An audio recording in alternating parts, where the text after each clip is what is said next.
Bismillahirrahmanirrahim. Assalamualaikum warahmatullahi wabarakatuh.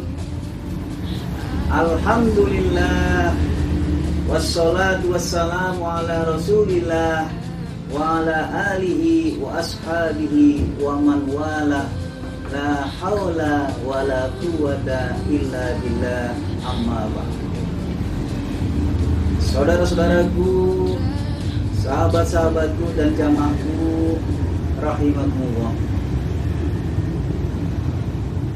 Wanita itu ternyata memiliki banyak kemuliaan dan keutamaan. Yang pertama, wanita sebagai ibu yang harus dihormati, yang harus dimuliakan, yang harus diperlakukan dengan baik. Nabi Shallallahu Alaihi Wasallam pernah ditanya oleh seorang sahabatnya, "Man ahaqqun nas bi husni sahabati?" Siapa orang yang paling layak mendapatkan baktiku ya Rasulullah? Kemudian jawab oleh Rasulullah, qala ummuka, yaitu ibumu. Kemudian sahabat itu bertanya lagi, qala tsumma man? Kemudian dijawab oleh Rasulullah, qala ummuka, kemudian ibu. Kemudian sahabat itu bertanya lagi, qala tsumma man? Kemudian jawab oleh Rasulullah, qala ummuka, kemudian ibumu. Kemudian sahabat itu tanya lagi, tsumma man? Qala, dijawab oleh Rasulullah, abuka, bapakmu. Hadis riwayat Bukhari Muslim. Kenapa ibu disebut sampai 3 kali? Tentu jawabannya karena ibu melakukan 3 hal yang tidak bisa dilakukan oleh kaum pria atau laki-laki. Sebagaimana disebutkan dalam surat Al-Ahqaf ayat 15, hamalathu ummuhu kurhan. Ibu mengandung dengan susah payah. Wa wada'athu kurhan. Ibu melahirkan dengan susah payah. Kemudian wa fisaluhu 30 syahran, menyusui. Ibu melahirkan dengan bersimbah darah, bahkan nyawa pun menjadi taruhan.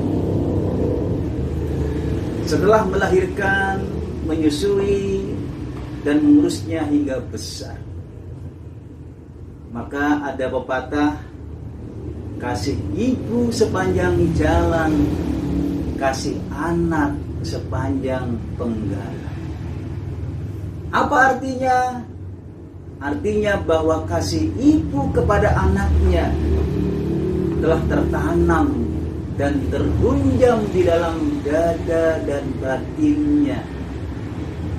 Kemana saja si anak, di mana saja si anak, bagaimanapun keadaan si anak, maka ibu tidak dapat melepaskan kasihnya kepada si anak. Tiada terlepas dari pelupuk matanya dan tiada terlepas sedikit pun dari bubul hati. Jamaahku yang mudah-mudahan dirahmati dan diberkahi Allah. Kemudian keutamaan yang kedua adalah doa ibu mustajab.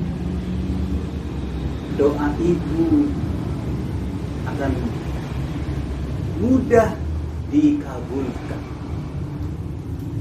Bahkan ucapan ibu meski salah ini bisa dikabulkan oleh Allah Subhanahu wa Ta'ala. Oleh karena itu, seorang ibu janganlah mendoakan anak-anaknya yang buruk-buruk, tapi mendoakanlah yang baik-baik saja. Sekalipun sedang marah, sekalipun sedang jengkel dan mangkel, maka jangan pernah menyatakan yang buruk kepada anaknya. Kemudian yang ketiga, keutamaan wanita yang ketiga adalah surga berada di bawah telapak kaki. Al-jannatu tahta aqdamil ummahat. Dan ada hadis yang lain dengan redaksi yang sedikit berbeda. Innal jannata tahta rijliha.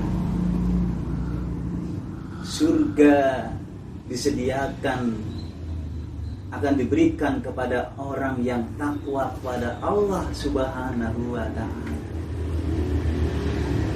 Dan bakti berbuat baik kepada orang tua, kepada ibu, itu adalah bagian dari takwa kepada Allah Subhanahu wa Ta'ala. Cara pelaksanaan takwa kepada Allah Subhanahu wa Ta'ala. Sehingga kalau hanya bakti saja, kalau hanya berbuat baik saja kepada orang tua, tapi tidak melaksanakan cabang-cabang takwa yang lain, tidak sholat, tidak puasa, suka bermaksiat, tentu tidak akan masuk surga.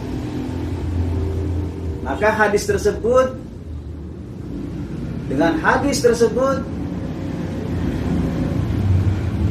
yang dimaksud adalah bahwa dengan bakti berbuat baik kepada orang tua, kepada ibu, taat dan patuh kepada ibu dalam hal ketaatan kepada Allah,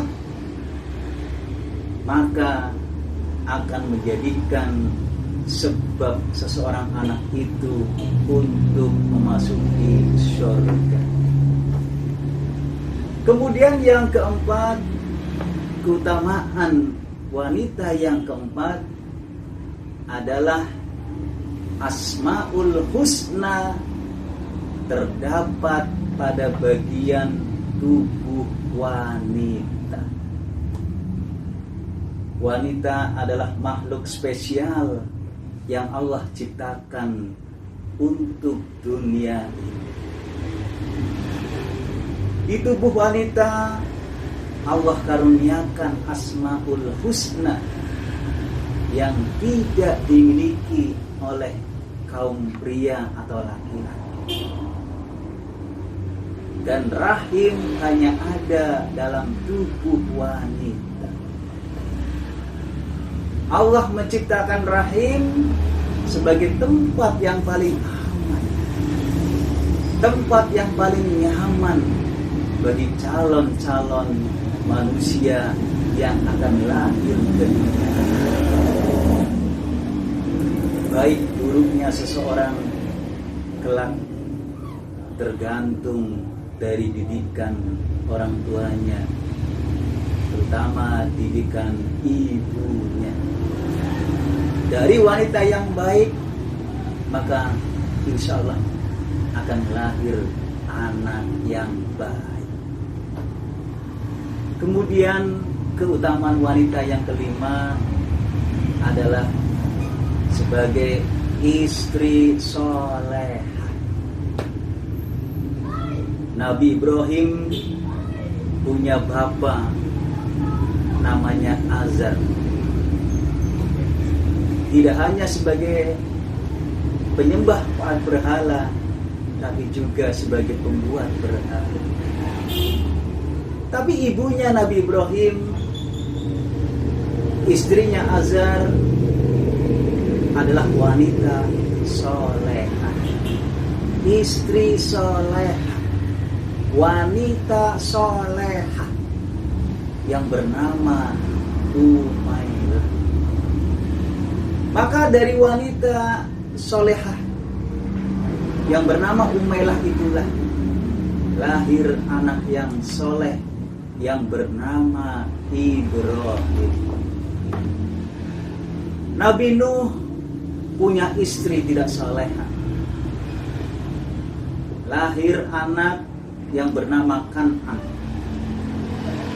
Saat terjadi banjir, bencana banjir, Nabi Nuh memanggil dan mengajak Kan'an, wahai anakku, naiklah ke perahu atau kapal Bapak.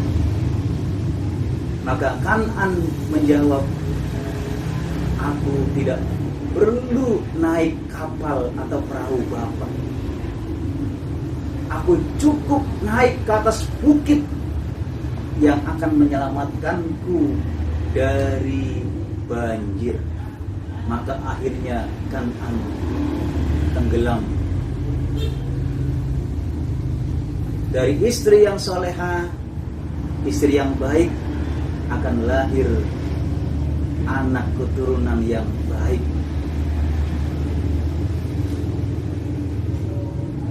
Dari istri yang tidak soleha, yang tidak baik, maka kelak akan lahir anak atau keturunan yang tidak baik atau tidak soleh. Jamaahku rahimakumullah. Kemudian tentang istri soleh, dalam satu hadis disebutkan ad-dunya mata'un wa khairu mata'iha al-mar'atus salihah. Dunia adalah hiasan, dan sebaik-baik hiasan dunia adalah wanita atau istri yang soleh.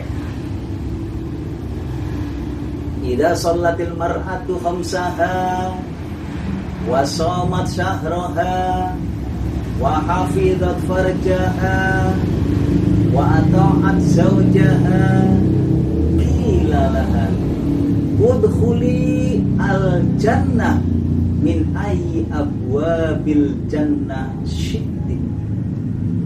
Apabila wanita atau istri selalu menunaikan sholat 5 waktu, puasa Ramadan, menjaga kehormatan, taat kepada suami, bukan dalam hal kemaksiatan, maka akan dikatakan kepada wanita itu atau istri itu, masuklah ke surga lewat pintu mana saja yang kau inginkan. Kemudian yang keenam, keutamaan wanita yang keenam adalah menutup aurat adalah kunci surga. Wanita bisa masuk surga karena menutup aurat. Yang tidak akan masuk surga adalah dayus. Sahabat bertanya, dayus itu siapa ya Rasulullah? Maka Rasulullah kemudian menjawab, yaitu yang membiarkan wanita tidak menutup aurat. Wanita yang tidak menutup aurat akan diancam tidak mencium bau surga. Nisaun kasiyatun ariyatun la yadkhulnal jannah wa la yajidna riha. Wanita yang berpakaian tapi telanjang tidak akan masuk surga dan tidak akan mencium bau surga. Hadis riwayat Muslim. Kemudian yang ketujuh, keutamaan wanita yang ketujuh, bahwa wanita menjadi atau sebagai penyempurna iman atau agama kaum pria atau laki-laki. Pria atau laki-laki baru punya setengah iman atau agamanya. Namun setelah menikah, laki-laki atau pria itu menikahi wanita, maka iman atau agamanya telah sempurna, telah menyempurnakan separuh agamanya. Idza tazawwajal 'abdu faqad kammala nisfaddin. Itulah hadis yang disampaikan oleh Rasulullah SAW, bahwa laki-laki atau pria yang sudah menikah maka berarti telah menyempurnakan setengah lagi dari agamanya. Itulah hadirin rahimahullah, di antara kemuliaan, keutamaan yang dimiliki oleh wanita. Demikianlah yang bisa kami sampaikan. Al-afu minkum. Wassalamualaikum warahmatullahi wabarakatuh.